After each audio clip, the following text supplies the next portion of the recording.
Good morning, brethren. I would like to ask the question this morning. I'd just like to know, how many teenagers do we have here this morning? Doesn't matter where you kept the feast. Could I see a show of hands of all the teenagers that we have here? Don't be shy. Well, we have quite a number. Thank you. We have quite a number. This sermon is for you. It is also for those of you who didn't put up your hand because you're almost old enough to be a teenager, but not quite.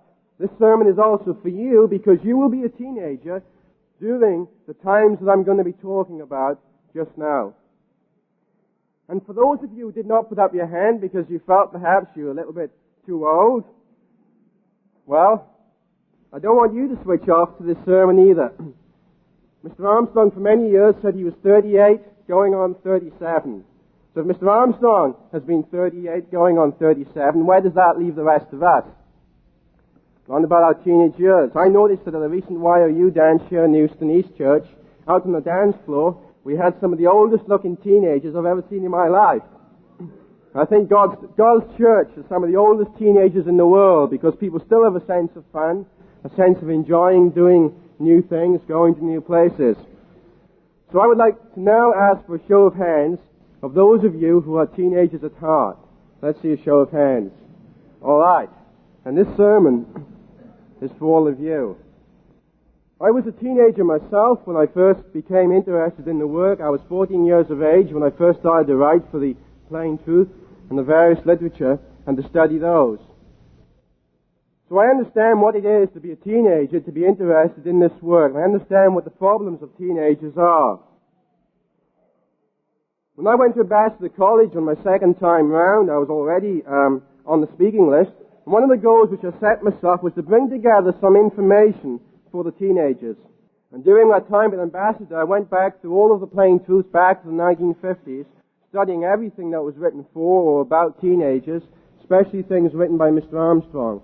I did the same with the Good News. I did the same with Tomorrow's World and with the Plain Truth. I also took all of the classes aimed at young people, and I spoke to the staff in the YOU and the SEP departments. So I could bring something together. Although I'm only going to be speaking for 30 minutes, I can't even begin to describe how much time has gone into this. I decided a long time ago this would be my first sermon when I got out of Pasadena, would be for the teenagers.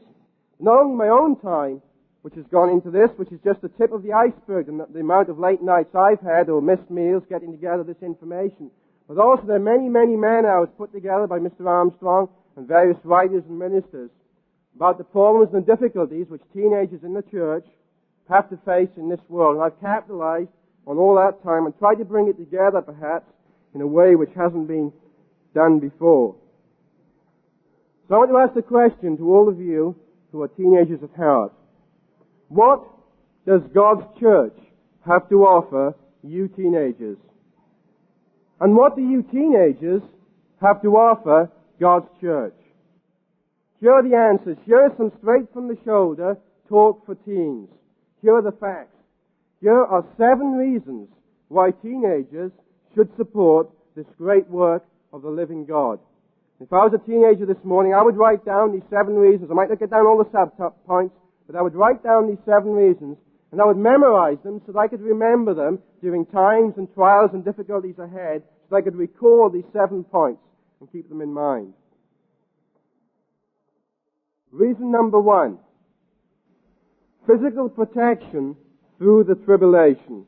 Reason number 1, physical protection through the tribulation. The false theory of evolution has been teaching you that mankind has been steadily climbing the ladder of success. Don't believe it. Use your eyes. Just take a look around you at the so-called progress and be brave enough to face the facts. Our schools and our workplaces have become battlegrounds of hooliganism, bullying, and selfishness. If you use your eyes, you know the score. Drug taking and immorality of all sorts is just climbing right out of sight. Venereal disease and minds spaced out on drugs are just some of the problems that you see in your local neighborhood and school. But the problems don't just stop in your locality. Look outwards, look around you. Just use your eyes and look around you at the world at large. The bomb, chemical and germ warfare, overpopulation, famine and pollution. All of these threaten man's existence. And don't kid yourself that these problems will just go away.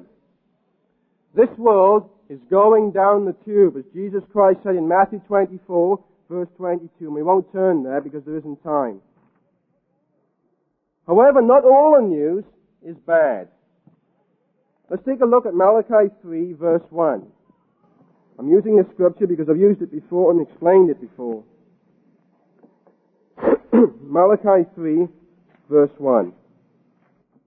Where God says, Behold, I will send my messenger, and he shall prepare the way, talking about the way of life before me. Thus Jesus Christ and the Lord God, whom you seek, shall suddenly come to his temple, to his church, even the messenger of the covenant, whom you delight in. Behold, he shall come, says the Lord of hosts. As the later scriptures, verses in the same chapter show, it's referring definitely to the second coming. So God promised to send a man with some good news about God's second coming. And as a person who has traveled now over much of this globe, all I can say is thank God that we have a man like Mr. Herbert W. Armstrong to make the good news in the Bible clear to us. In the Bible, God promises to take his people to a place of safety. We can't turn to all the scriptures on it. Those of you who had Corpus Christi may have heard or should have heard a sermon by Mr. McNair. Those of you who didn't can either get the tape or read it in the Good News, because I believe he's going to write an article about that. Read Revelation chapter 17 for yourself later. God's people will be protected for the traumatic 3.5 years that is going to soon bring an end to man's misrule over himself. And those taken to the place of safety will include all of those who are keeping God's laws. Whether or not they have reached the point of baptism yet is immaterial. I look forward to the place of safety. I look forward to seeing various friends in different other church areas and various people that I've never met before. And swapping stories with them about the different areas that they and I have lived in. And I think it's going to be very interesting to be there in the place of safety to make new friends. I'm sure that many of the teenagers are going to make friends in the place of safety that are going to last them for the rest of eternity. And some, who knows, may even meet their future mate then. If you want to do some biblical research of your own into the subject of physical protection in the place of safety, later on look up Ezekiel 9 verse 4, Proverbs 10 verse 3, Luke 21 verse 36, Revelation 3 verse 10, Revelation 7 verse 3, and all of Psalm 91. Those are just a few of the scriptures on this subject. Physical protection through the tribulation is a powerful reason for keeping God's laws. Reason number two. Reason number two is real happiness right now. Real happiness right now. Notice I said real happiness. I did not say fake happiness. What Hollywood and the movies have to offer is fake happiness. What I am talking about is real, productive, purpose-filled happiness. You can walk down the halls of your school or your place of work knowing that you have a purpose. You can have a reason for not sinking to the bottom of the pot by compromising with God's laws. You can have a reason for not risking a bad trip on pot or on speed. Just take a look at the world in which we live. We aren't going to turn there, but 2 Corinthians 4 verse 4 shows that Satan is the god of this world. Alluring, very attractive, but twisted social forces have sucked untold millions into heartache, disillusionment, and ruined lives. Don't let it happen to you. I wish some of you teenagers could sit in, as I have done with young people who've gone out of the church, who've been teenagers, gone out of the church, and had their fingers burned for 5 or 6 years and then have talked with me about it. I wish you could have sat in on some of those counseling sessions. If you could, you would be determined that it would not happen to you. The way of this world is as profitable as the coffee swirl on a cafeteria table. It is fit only to be wiped off, and the Apostle Paul put it a lot more stronger than that. All the people in this world has to anticipate, all they have to look forward to is some politician pressing a button and everybody being blown up, everybody being wasted. But what you, the teenagers of God's church, have to anticipate is a far better future. By keeping God's holy days, by keeping the feasts, by keeping the Sabbaths, you can learn all about God's plan for man. And then you can work for that future. Real happiness comes from knowing the future and working for it. I'm not talking about fairy tale happiness. I'm not talking about tales of Prince Charmings perfectly happy doing nothing. You've outgrown such stupid stories. I'm talking about real man-sized productive happiness. It's part of the benefit package that God is offering you, that in the midst of all your trials and the difficulties that you have to face, like the rest of us in this world, you can have a purpose, and that can give a real underlying deep happiness. Let's turn over to John 10, verse 10. John 10, verse 10. I'm going to read the last part of the verse. John 10, verse 10, Jesus Christ is speaking, and he says, I am come that they might have life, and they might have it more abundantly. So he's speaking to his disciples. He says, he has come so that the people can have life and have it more abundantly. Life is meant to be enjoyed. Christ came so that we could have life more abundantly. What the world has to offer you is thrills and spills with an empty feeling now and heartache later. But what God has to offer is the right kind of fun. Fun with no harmful side effects now and no regrets later.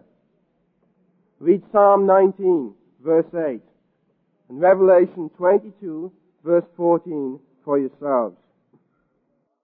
Real happiness right now is a powerful reason for keeping God's laws. Reason number 3, an opportunity to help finish the most important work on earth. An opportunity to help finish the most important work on earth. If this cannot capture our sense of idealism, I don't know what can. When I was in Rhodesia, teenagers, 18 years of age, used to be executed because they joined the terrorist groups. I spoke to somebody who was involved in the executions. At 8 o'clock, every Monday morning, the executions would begin, 3 at a time. And those people who were joined in the black nationalist terrorist groups, most of them joined when they were about 14 or 15, 16 years of age and had been trained for a wrong cause. But the night before their executions, they would usually spend that night singing their revolutionary songs. And when they went up onto the scaffold, they would still be singing those revolutionary songs. And when their neck was broken, they would still be singing those songs as that rope dropped. And that was for a wrong cause. If a wrong cause can capture the sense of idealism of young people to that extent, how much more should God's church be able to capture your sense of idealism and your wish to build a better world? Reason number 3 is an opportunity to help finish the most important work on earth. I'm not going to be turning to any more scriptures because there isn't time, but I will refer to them as we go through. It's very hard to dedicate your life to a society where children may soon be obtained from test tubes.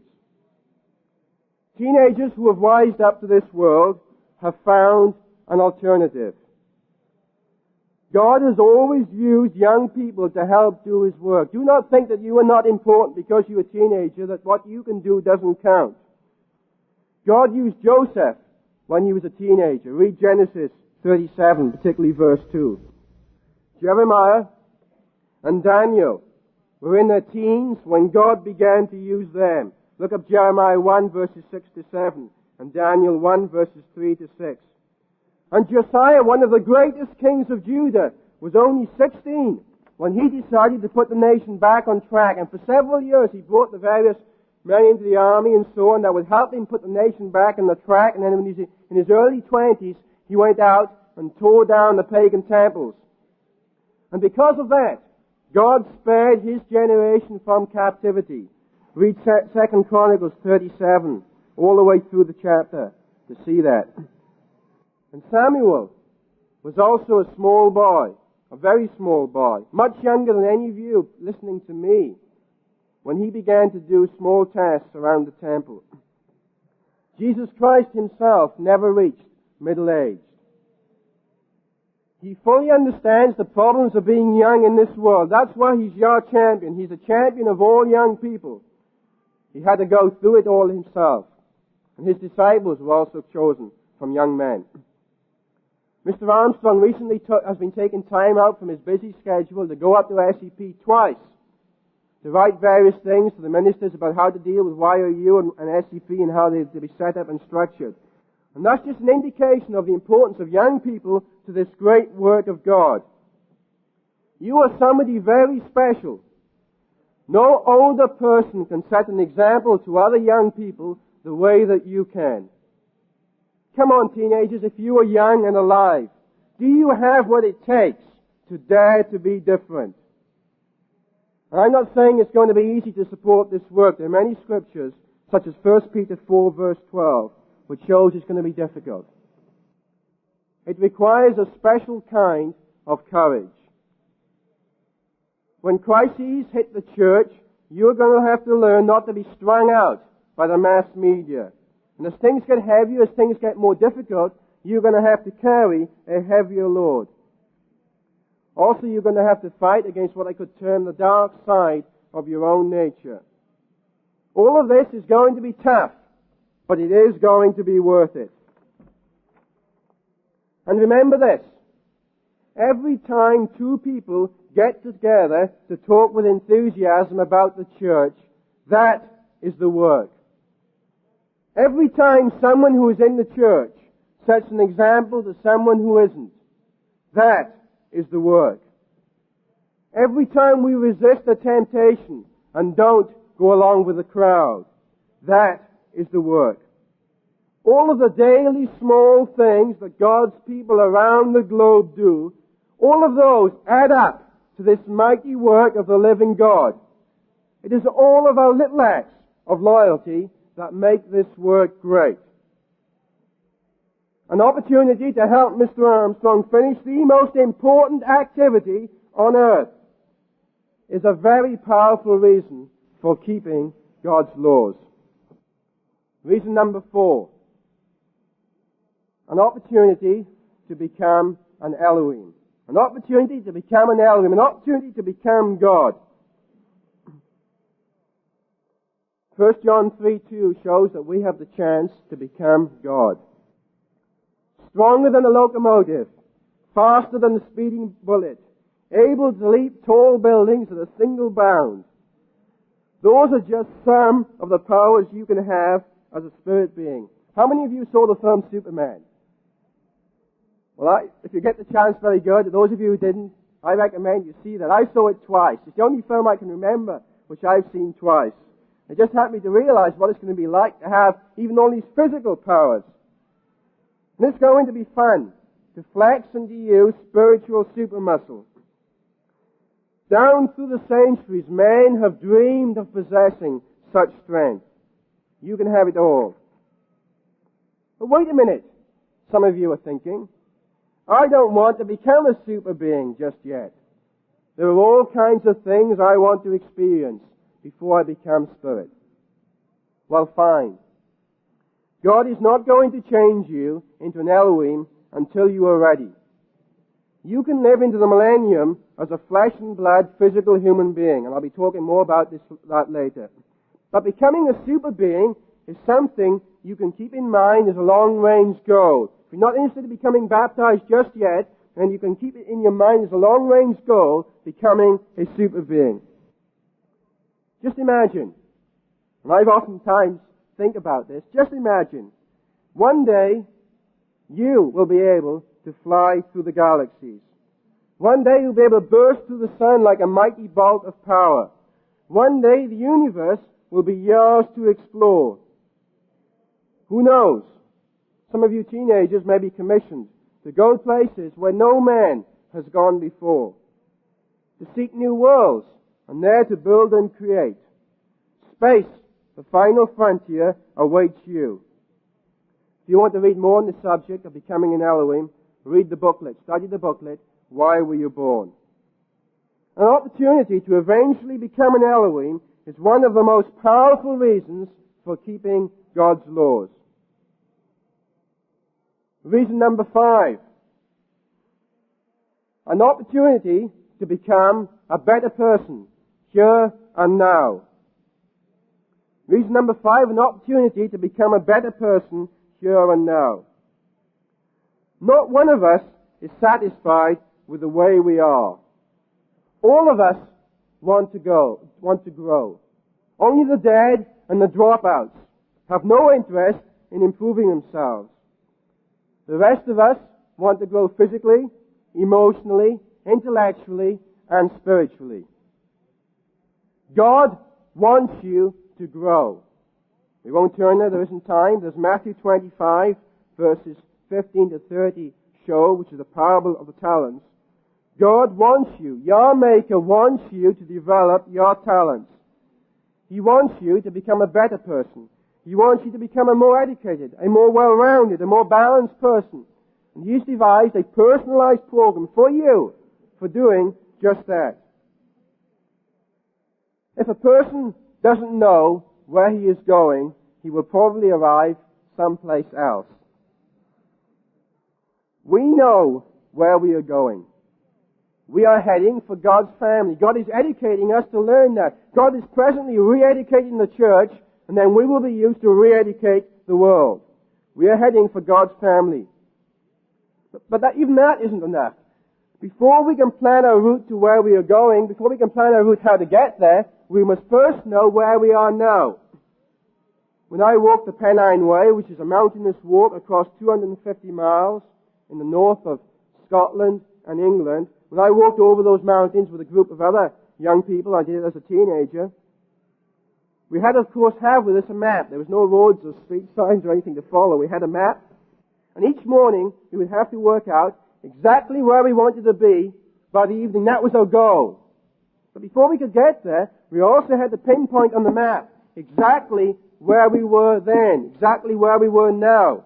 And then we would work out the route from the one place to the other. Before we can get into God's kingdom, we must first know where we are right now. We must pinpoint exactly where we are right now, and we can devise a plan, for taking us from one place to the other. Where you are now is that you are dust and water. More than 90% of your body is water. I'm going to take some more once I think about it. 91% once I've drank this. Chemists recently worked out that the chemicals in your body, if they were kind of taken out of your body, I don't know how they would do it, but if they got all the chemicals out of your body, those chemicals would sell for approximately $7.28 on the open market. $7.28 is your value chemically. Real growth begins with humility. When we understand that left to ourselves we are nothing, just 90% water with a few chemicals thrown in, then we can begin to cooperate with God molding us. Teenagers, if you keep God's laws and support this work, God will give you the experiences and the teachings that you need to grow and to develop and become a better person.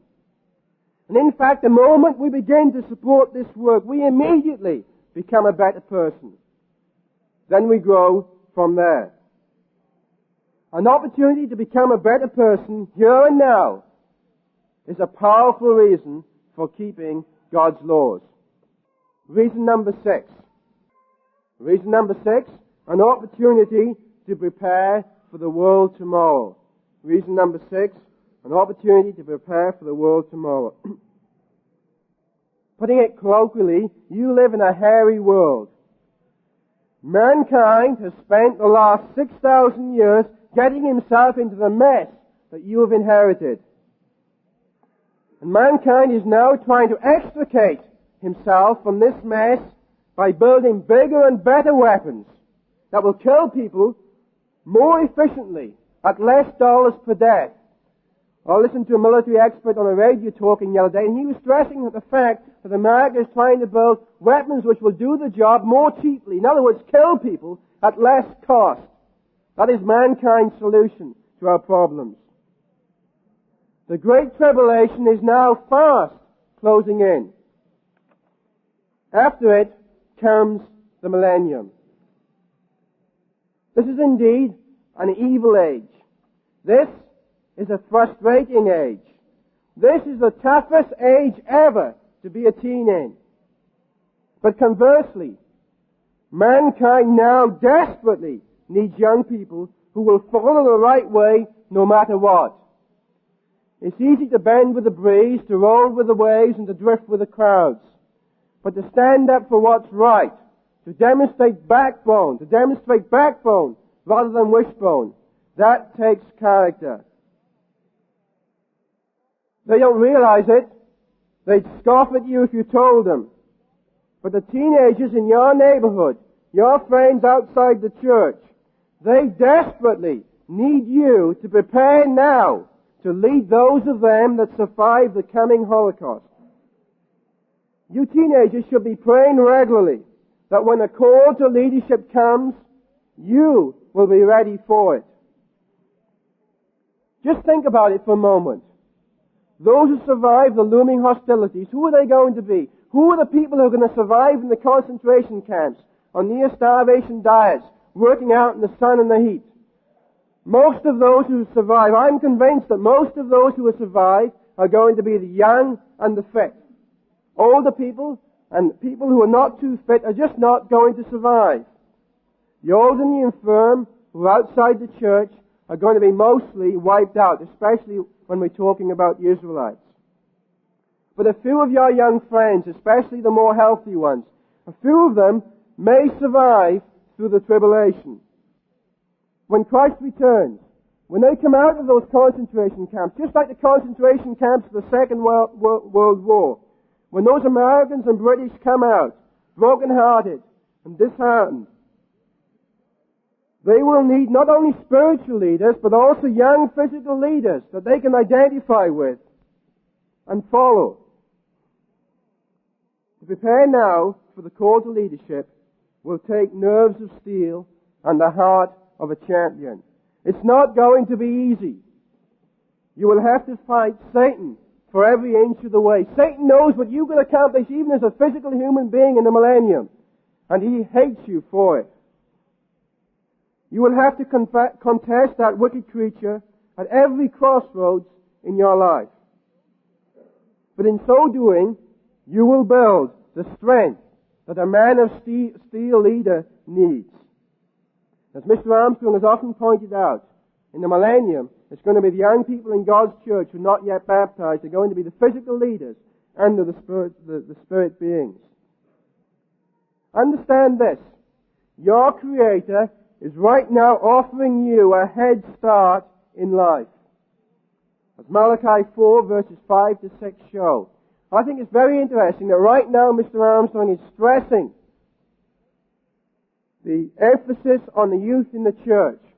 And at Malachi 4 verses 5 to 6, right in the last verses of the Old Testament, almost as it were as a hint that this is going to be one of the last things that Mr. Armstrong is going to do before the end comes, there's the prophecy about God's messenger turning the hearts of the fathers to the young people and vice versa. Thousands of young people around the world are busy learning so they can be out in front, leading others to happiness in the millennium. I've spoken to some of those teenagers out in Africa, and I know the dedication that they have. They're not even baptized, but they have to stand up against the pulls, the tribal pulls in Black Africa, pulling them into the war where I was in Rhodesia. It was very difficult for them, and yet they had the strength to stand up and be counted, even if it meant being killed, and that was the risk which they were taking. And I was speaking to one of you recently, a young man of 16 who had spent all the previous night studying his Bible. You cannot tell me that we don't have dedicated teenagers in this church. We have many dedicated teenagers around the world. God's teenagers are truly terrific. Or at least they're terrific much of the time, if not all of the time, like the rest of us. None of us are terrific all of the time. The opportunity to prepare now for the world tomorrow is one of the most powerful reasons for keeping God's laws. Reason number 7. An opportunity for leadership in the millennium. If you prepare now, you will be a leader in the millennium. And I cannot stress enough that you should be praying regularly and have your mind set on preparing so that when the call to leadership comes, you will be ready for it.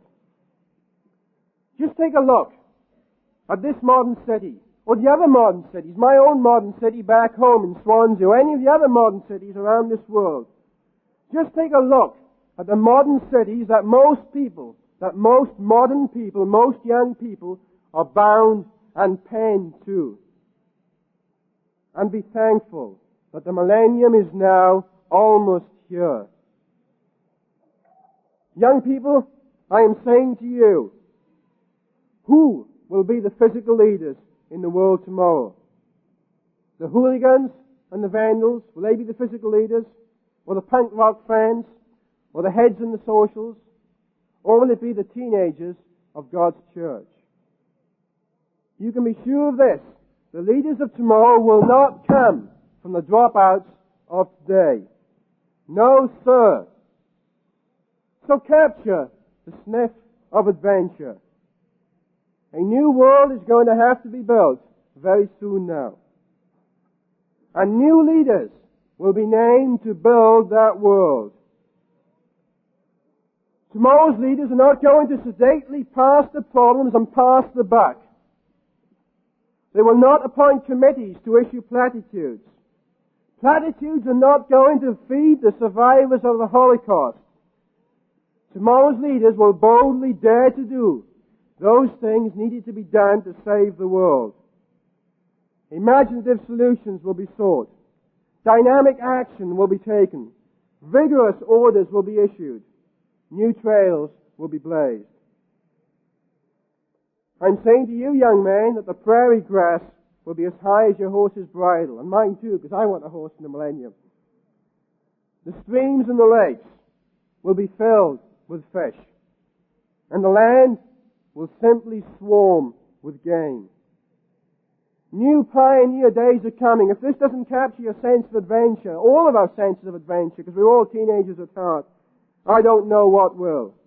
New pioneer days are coming. And these days will surpass those when Columbus sailed, Drake pirated, and Lewis and Clark explored. And a bonus will be each 7th year, which will be yards free from work. On the land Sabbath, as Leviticus 25 verse 4 shows, 1 in every 7 years will be yours to take off and do whatever you want within, of course, God's laws. You'll be able to do whatever is your bag within God's laws, 1 out of every 7 years.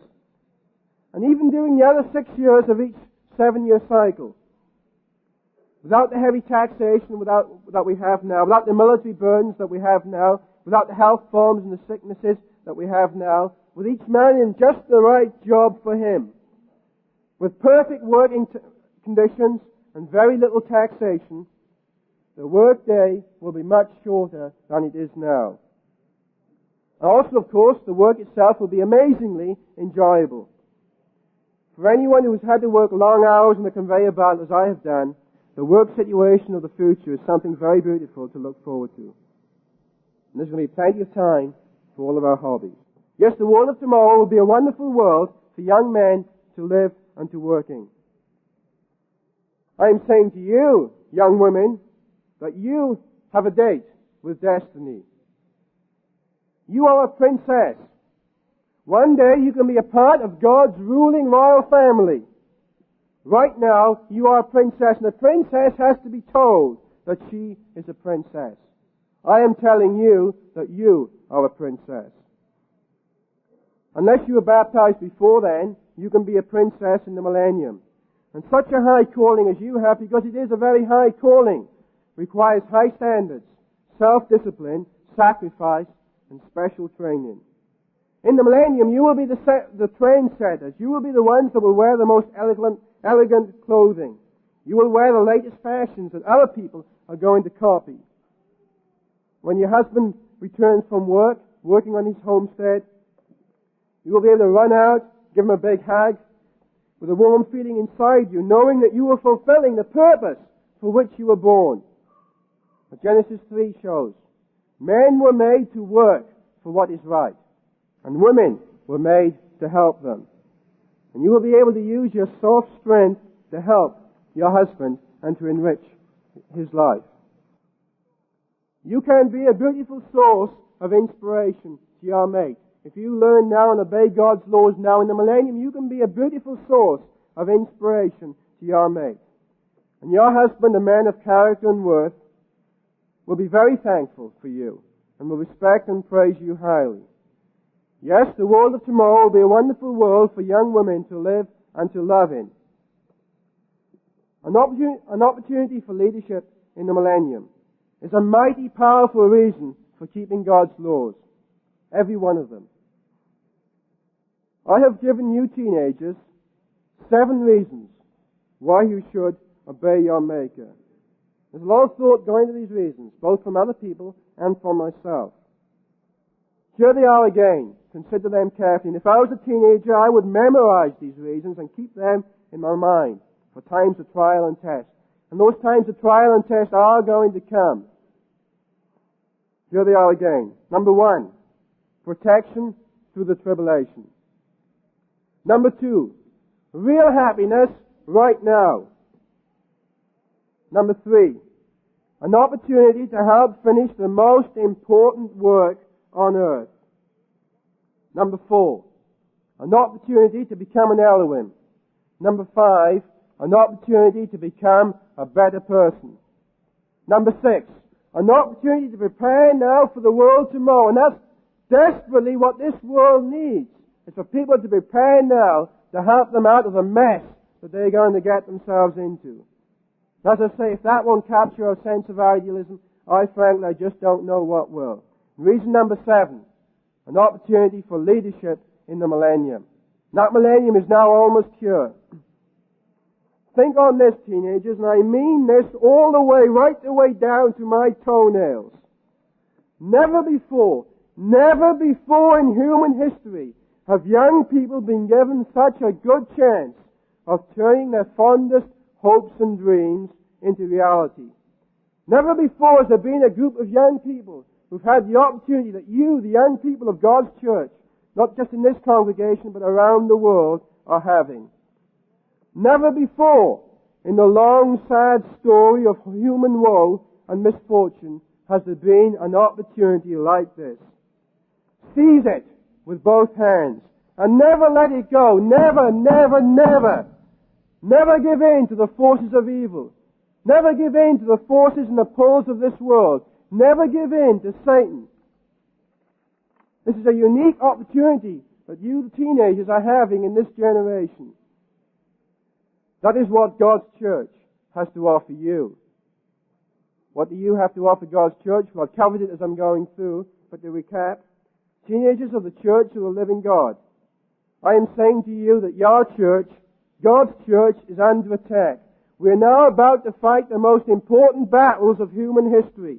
And those battle lines have already been drawn, as Mr. Armstrong has said. Satan is now going all out to blot this work out of existence.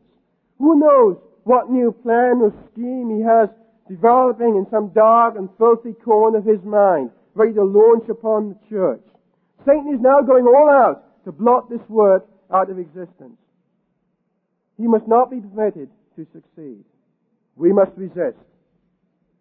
Your church now needs you to help man the defenses. In any battle, it's what each individual soldier does that determines the outcome.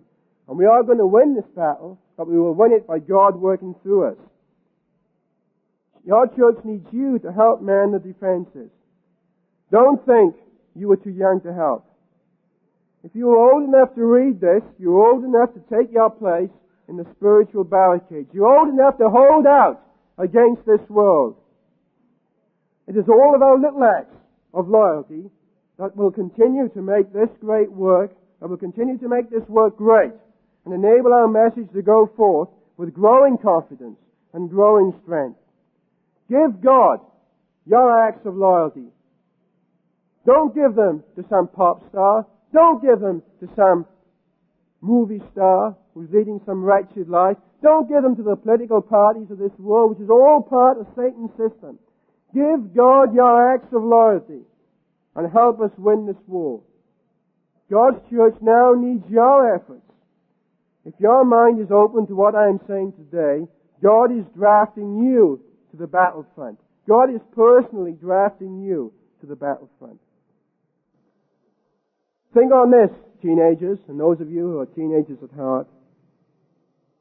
Will you be a leader in the millennium?